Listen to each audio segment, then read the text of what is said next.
Assalamualaikum warahmatullahi taala wabarakatuh. Nama saya Syahzan Nur Anati binti Abdul Khalik, matrix number 11800800. Pada hari ini saya akan membentangkan individual assignment yang bertajuk Pejuang Saham Call Option.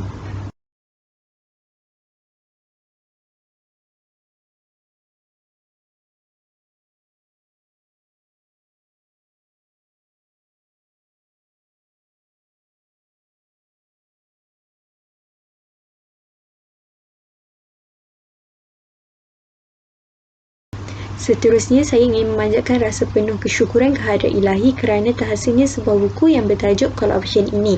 Saya juga ingin mengucapkan ribuan terima kasih kepada semua pihak yang terlibat secara langsung ataupun tidak langsung sepanjang tempoh penghasilan buku ini. Penghargaan kelas ini saya tujukan khas kepada ibu bapa, ahli keluarga, rakan-rakan serta tidak lupakan kepada pensyarah bagi mata pelajaran pelaburan saya iaitu Profesor Madya Dr. Nur Adli Rizwan Shah kerana beliau banyak memberikan dorongan serta tunjuk ajar sepanjang penghasilan buku ini. Akhir sekali, saya berharap buku ini dapat memberikan impak yang positif kepada para pembacanya serta mohon maaf jika terdapat sebarang kesalahan dalam buku ini. Bab 1 buku ini iaitu tentang pengenalan, saya telah membuat gambaran awal tentang option. Apakah yang dimaksudkan dengan option? Option adalah hak untuk membeli atau menjual sejumlah aset berdasarkan pada harga yang ditentukan serta mengikut jangka masa yang tertentu. Antara kelebihan-kelebihan yang terdapat pada option adalah yang pertama, option dapat digunakan sama seperti polisi insurans di mana ia dapat menghadkan kerugian pada seorang individu pada kontrak pada masa akan datang.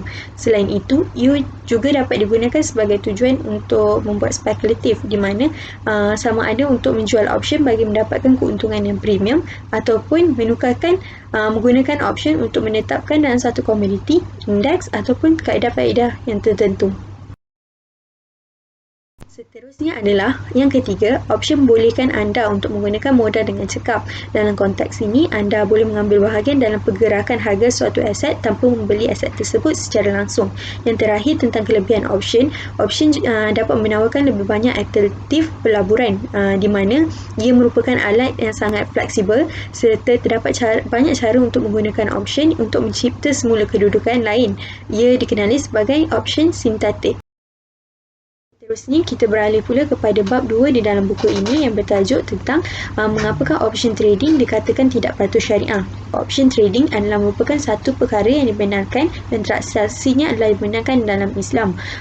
Berdasarkan menurut penasihat syariah Sekuriti Suruhanjaya Malaysia, transaksi option adalah dibenarkan kerana ia adalah merupakan satu transaksi yang jelas tentang hak kewangan yang boleh dijual beli, di mana syariah membenarkan transaksi ini apabila option tersebut dibeli atas dasar untuk membeli saham induk yang patuh syariah pada masa akan datang. Di Malaysia, terdapat satu option yang dinamakan sebagai warrant.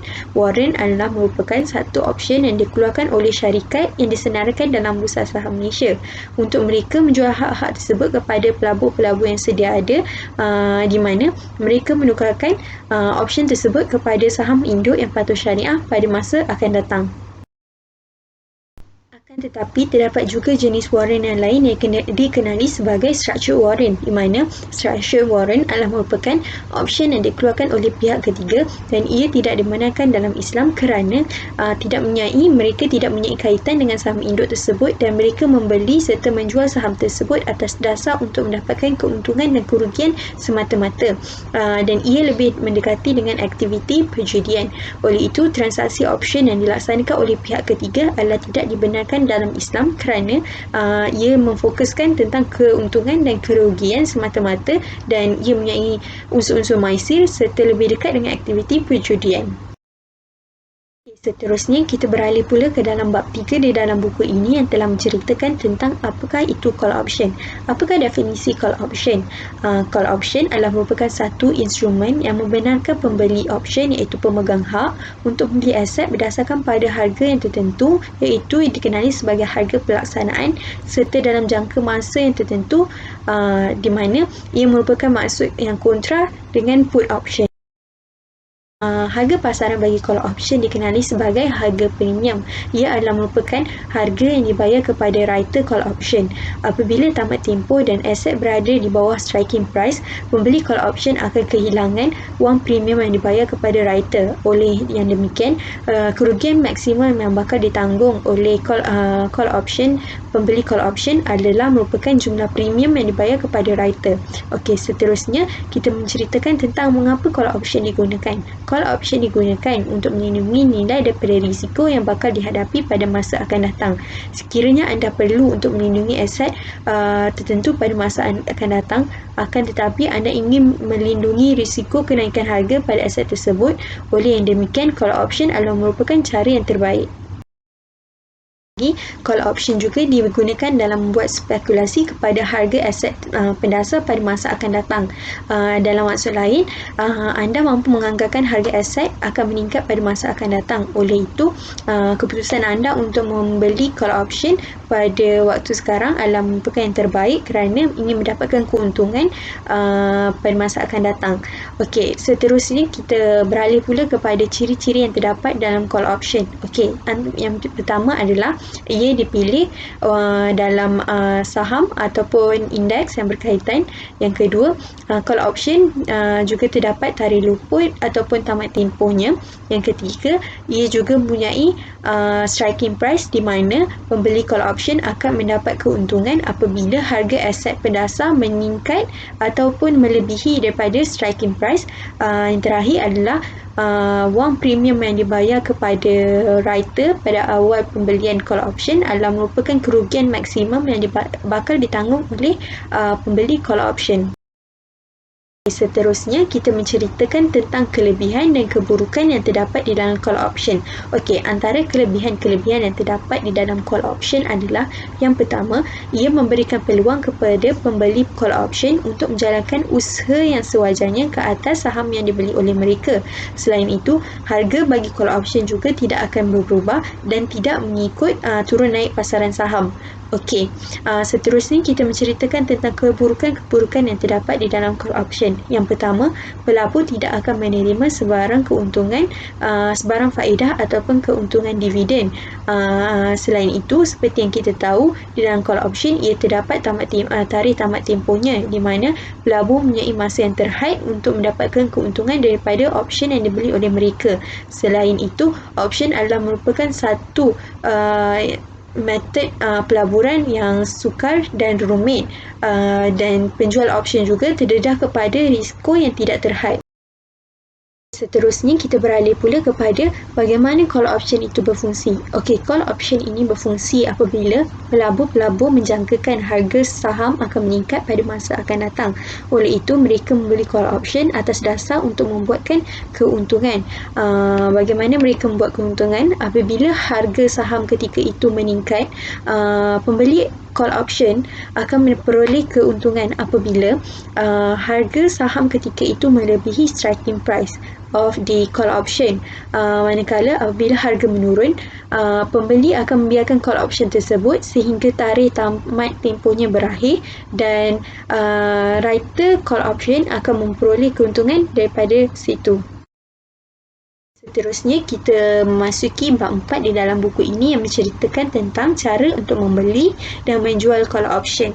Okey, yang pertama tentang cara untuk membeli call option. Okey, cara untuk membeli call option adalah pembeli call option yang dikenali sebagai pemegang hak call option diberi membuat harapan bahawa harga akan meningkat pada masa akan datang, di mana harga call option tersebut hendaklah melebihi striking price dan hendaklah sebelum tamat tempohnya. Keuntungan yang diperoleh adalah sama dengan hasil penjualan tolak dengan striking price, premium yang dibayar serta cas-cas transaksi sepanjang call option itu dilaksanakan. Sekiranya harga tidak meningkat melebihi striking price, maka pembeli call option akan memperoleh kerugian yang maksimum, iaitu harga premium yang dibayar. Sebagai contohnya, seperti yang kita lihat di dalam gambar rajah tersebut, ia adalah merupakan saham oleh kaunter Top Glove di mana ia dikeluarkan oleh pihak ketiga iaitu Kenanga Investment Bank Berhad. Kontrak call option ini dikeluarkan pada harga premium iaitu RM0.18 per saham dan ia juga mempunyai tamat tempoh sehingga 15 Januari 2021. Dan strike price untuk call option ini adalah RM1.96. Oleh itu, harga saham tersebut hendaklah melebihi striking price iaitu 1.96 untuk call option pembeli call option untuk memperoleh keuntungan. Manakala kerugian maksimum yang bakal ditanggung oleh pembeli call option adalah jumlah premium dibayar kepada writer iaitu RM0.18. Kita menceritakan tentang cara untuk menjual call option. Terdapat dua cara untuk menjual call option iaitu menggunakan covered call option, yang kedua adalah naked call option. Okey, yang pertama covered call option. Berdasarkan kita lihat adalah merupakan gambar rajah bagi covered call option. Covered call option adalah dilindungi jika penjual call option tersebut betul-betul memiliki saham aset pendasar. Menjual call option pada aset pendasar ini dapat menghasilkan pendapatan tambahan dan akan mengimbangi penurunan harga pada masa akan datang. Okey, seterusnya kita beralih pula kepada yang cara kedua iaitu naked call option. Okey, seperti yang kita lihat, ia adalah merupakan gambar rajah bagi naked call option. Okey, naked call option adalah merupakan ketika penjual option menjual call option tanpa memiliki saham aset pendasar. Naked call option adalah dianggap berisiko kerana tidak ada batasan tentang kenaikan harga call option tersebut. Okey, selain itu, naked call option, penjual option juga tidak dilindungi daripada sebarang potensi kerugian dengan memiliki aset pendasar tersebut. Apabila pembeli call option menggunakan haknya, penjual naked call option diwajibkan untuk membeli saham pada harga pasaran semasa untuk memberikan saham tersebut kepada pemegang option. Seterusnya kita beralih pula kepada bab 5 di dalam buku ini yang menceritakan tentang faktor-faktor yang mempengaruhi harga call option. Okey, terdapat 3 faktor-faktor yang mempengaruhi harga call option. Yang pertama adalah strike price, yang kedua adalah masa, yang ketiga adalah volatility. Faktor pertama yang memberi kesan dalam harga call option adalah strike price, di mana strike price di dalam call option mempunyai peranan yang besar dalam menentukan nilai option tersebut. Hal ini kerana semakin rendah striking price oleh call option tersebut, semakin berharga call option anda. Ini kerana kemungkinan aset pendasar akan melebihi striking price yang rendah berbanding dengan striking price yang tinggi. Oleh yang demikian, untuk mendapatkan keuntungan oleh pembeli call option, harga aset pendasar hendaklah melebihi daripada striking price call option. Seterusnya, faktor kedua yang mempengaruhi harga call option adalah masa, di mana masa yang berbaki di dalam kontrak option juga mempengaruhi nilai call option anda. Call option anda akan menjadi lebih berbaloi apabila mempunyai tarikh tamat tempoh yang lebih lama, kerana pembeli call option mempunyai jangka masa yang lebih panjang untuk menguntungkan call option mereka. Okey, faktor terakhir yang mempengaruhi harga call option adalah volatility, di mana volatility adalah jumlah harga saham yang akan menaik dan menurun. Semakin tidak stabil harga saham tersebut, semakin tidak berbaloilah call option tersebut. Sekiranya harga saham akan melambung naik pada masa akan datang, oleh itu call option tersebut menjadi lebih berharga kerana ia bakal mencecah melebihi harga aset tersebut, bakal melebihi striking price, dan ia menguntungkan kepada pembeli call option tersebut apabila harga aset pendasar melebihi harga strike price. Okey, seterusnya kita memasuki pula bab 6 di dalam buku ini yang menceritakan tentang potensi keuntungan yang terdapat di dalam call option. Terdapat dua potensi keuntungan di dalam call option, iaitu dikenali sebagai long call, yang kedua dikenali sebagai short call. Okey, yang pertama adalah long call. Apakah yang dimaksudkan dengan long call? Long call adalah merupakan pembeli call option telah berharap harga saham akan meningkat dengan sangat ketara pada masa akan datang. Oleh itu, penjualan option sebelum tamat tempoh akan menghasilkan keuntungan kepada pembeli call option. Manakala kerugian maksimum yang bakal ditanggung oleh pembeli call option adalah merupakan jumlah premium yang dibayar kepada writer. Manakala long call juga dapat mewujudkan risiko terhad dan ganjaran tanpa had kepada pembeli call optionnya. Titik mengulang modal bagi call option merupakan sama seperti strike price ditambah dengan premium yang dibayar kepada writer. Long call juga mempunyai kelebihan dan keburukannya.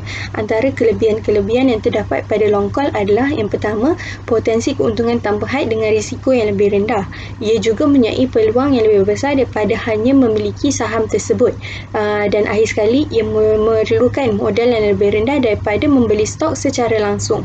Okey, seterusnya adalah keburukan long call. Apakah keburukan yang dimiliki pada long call? Adalah yang pertama, ia membuang masa. Seterusnya, ia mempunyai potensi pembeli call option mempunyai potensi 100% kerugian daripada jumlah yang dilaporkan sekiranya strike price, tarikh luput dan aset yang tidak dipilih dengan cara yang baik. Seterusnya mengenai potensi keuntungan yang terdapat pada call option. Yang kedua adalah short call. Apakah yang dimaksudkan dengan short call? Short call adalah merupakan satu strategi pelaburan option di mana pembeli menganggarkan harga option akan menurun pada masa akan datang. Oleh itu, strategi short call ini merupakan strategi terbaik apabila pembeli call option menganggarkan harga call option akan menurun. Okey. Berdasarkan graf yang tertera, ia menunjukkan bahawa strategi short call ini akan mempunyai kadar kerugian yang tanpa had. Manakala jumlah keuntungan adalah merupakan jumlah premium yang dibayar kepada writer. Bab ketujuh dalam buku ini menceritakan tentang perbezaan call option di mana terdapat warrant dan structured warrant. Seperti yang kita lihat, ia adalah merupakan satu contoh warrant yang dikeluarkan oleh syarikat Luster Industri Serian Berhad, di mana syarikat Luster Industri Serian Berhad menjadi pengeluar call option ini untuk ditujuan untuk menjual option ini kepada mereka yang hendak membeli saham induknya pada masa akan datang. Seperti yang kita lihat, ini adalah merupakan antara salah satu gambar rajah mengenai harga call option ketika tarikh tamat tempohnya, iaitu 3 Jun 2022, di mana kita dapat melihat bahawa pembeli call option akan memperoleh keuntungan apabila harga aset pendasar melebihi strike price iaitu RM0.1. Oleh itu, pembeli call option ini sudah memperoleh keuntungan kerana harga aset pendasar tersebut telah mencecah sehingga RM0.18 telah memberi keuntungan sebanyak RM0.08. Manakala jumlah gearing yang merupakan jumlah keuntungan yang terhasil apabila saham induk mempunyai kenaikan harga pada pasaran. Oleh itu, apabila terdapat kenaikan harga pada harga saham induk, maka ia juga bakal mendapat keuntungan sebanyak RM2.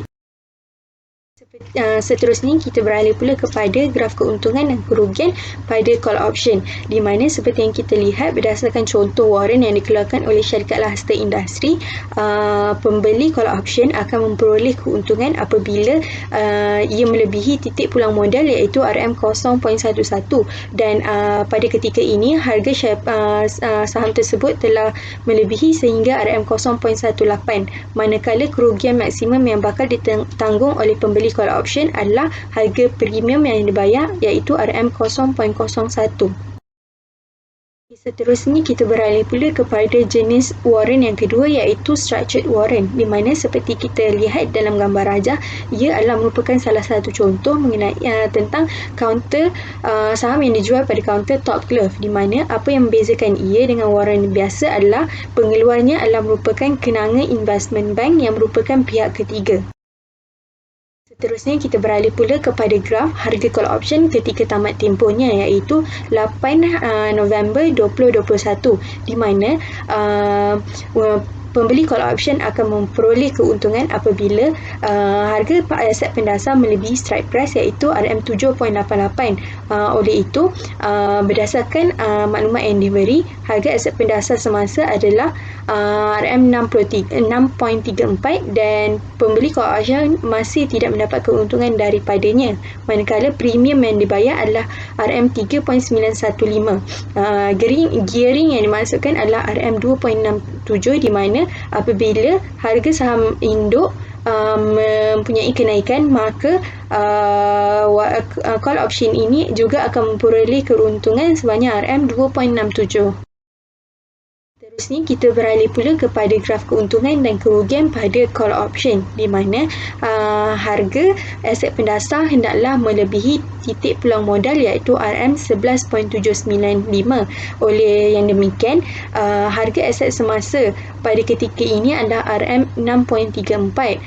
Oleh itu, pembeli call option telah memperoleh kerugian yang besar kerana ia masih jauh untuk melebihi break-even point-nya. Manakala kerugian maksimum yang bakal ditanggung oleh pembeli call option adalah jumlah premium yang dibayar iaitu RM3.915. Okey, kita sudah sampai kepada penghujung buku ini yang telah menceritakan tentang bab 8 tentang kesimpulan. Apa yang saya dapat simpulkan daripada call option ini? Call option adalah merupakan antara cara mudah bagi seorang pelabur untuk meraih keuntungan daripada saham. Akan tetapi, pembeli call option akan juga senang meraih kerugian apabila tidak memilih aset dengan cara yang baik, tidak memilih striking price yang baik dan tarik luputnya. Manakala call option adalah dibenarkan apabila pengeluar saham tersebut mempunyai tujuan untuk menukarkannya kepada saham induk yang patuh syariah pada masa akan datang.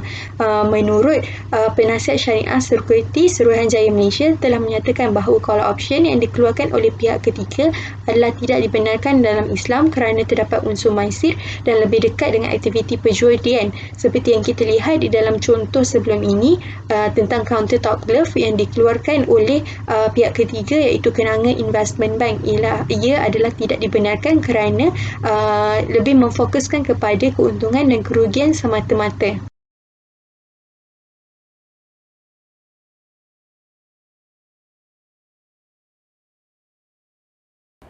Sekian sahaja daripada saya. Terima kasih.